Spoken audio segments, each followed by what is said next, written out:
I'll start with a review for this book, Good Economics for Hard Times. I'll give this book 3 out of 5, even a high 3. I almost give it a 4. There is good information there. I learned quite a few things.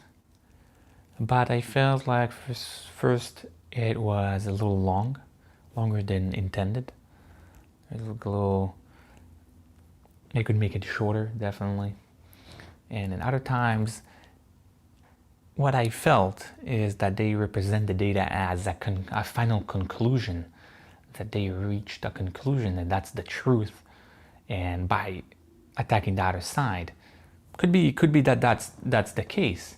But I think they didn't do a fully good job of, obviously they gave the other side their time, but I felt like their conclusions, which are liberal by nature, they concluded that that's the truth, even though they didn't fully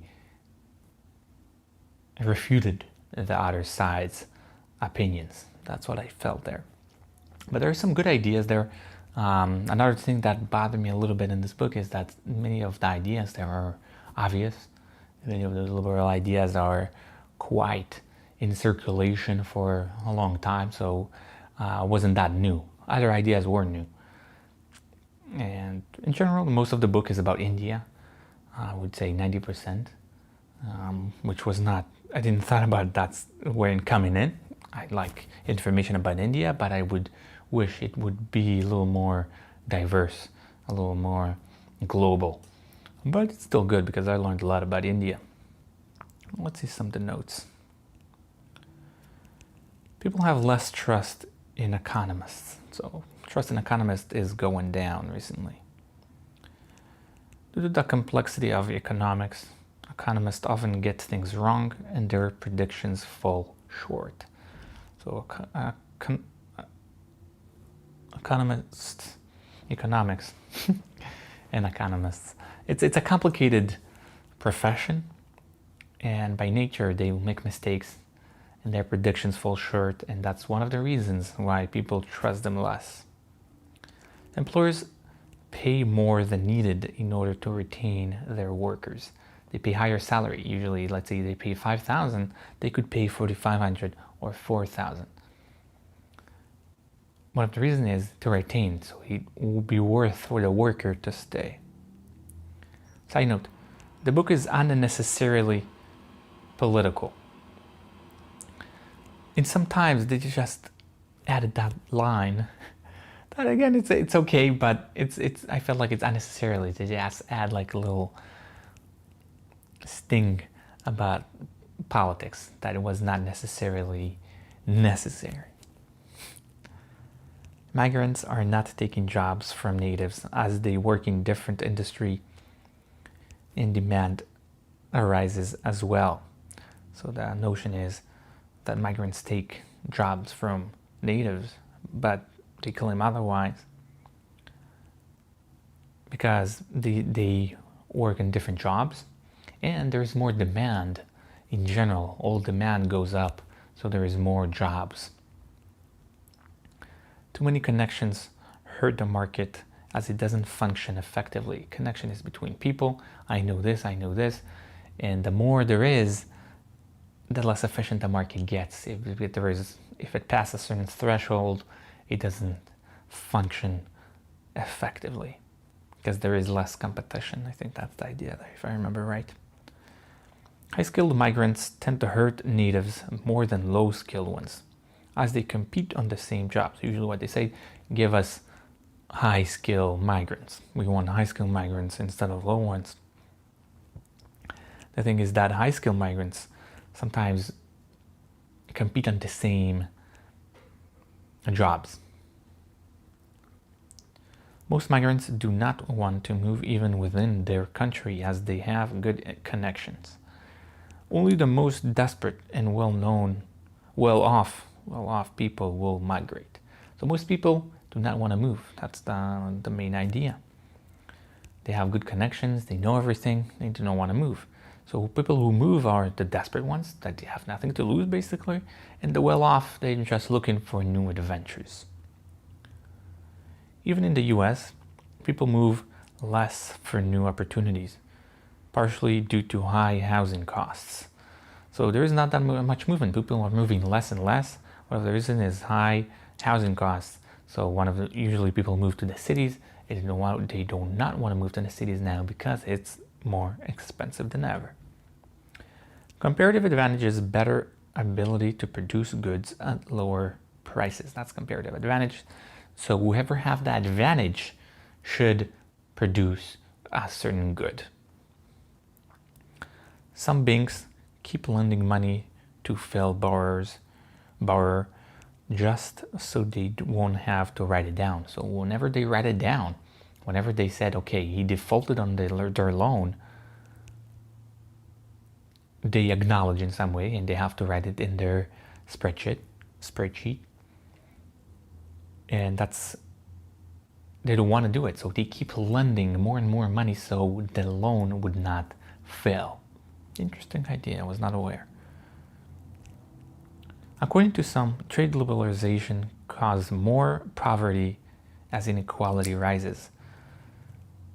That's one of their causes from trade globalization, liberalization.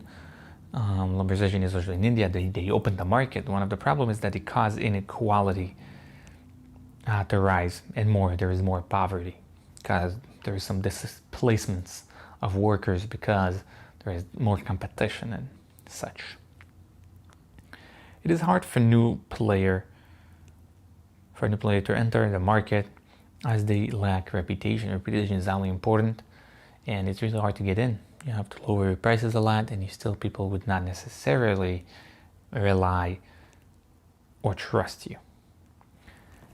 Land transportation make products more expensive and more likely to spoil. I think it's land, but transportation, some type of transportation makes product more expensive and more likely to spoil because it takes longer time and it's more expensive just to move it along, and it's more likely to spoil, especially for perishable items.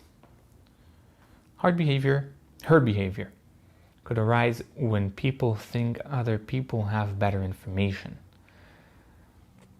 So, for example, there is a line. Everyone waiting in line, probably something good going on.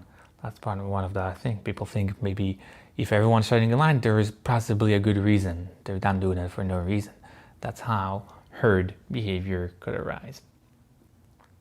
GDP growth fails to account the well-being of social media for good and worse. Could be good and worse. The social media can add or subtract, and GDP growth, their formula fails to acknowledge that. There's no evidence to support that tax cuts stimulate growth. That's one of them things that is not fully, it's not conclusive. They concluded that, but I don't think it's conclusive. I'm not taking sides, obviously. I think it's a highly complicated problem, but they definitely took a side, and I think it's not as clear cut as they put it. So there is no evidence that to support that tax cuts stimulate growth. We're not sure how growth works. It's either does or not. That's a good idea, and that's something I also learned from this book, that economists are not sure about many things, and many things are complicated, and oftentimes it's good to say that up front. We're not sure how growth works. It's fairly easy and cheap to lift people above poverty. Even small amounts is enough. So the first step in some way is very cheap and easy to do. Just a little bit helps people to pass or go above that poverty line. But afterwards it's a little harder. Side note, most of the book is about India. Didn't know it coming in. I said it in the review part. Most of it is about India. I would say 90%.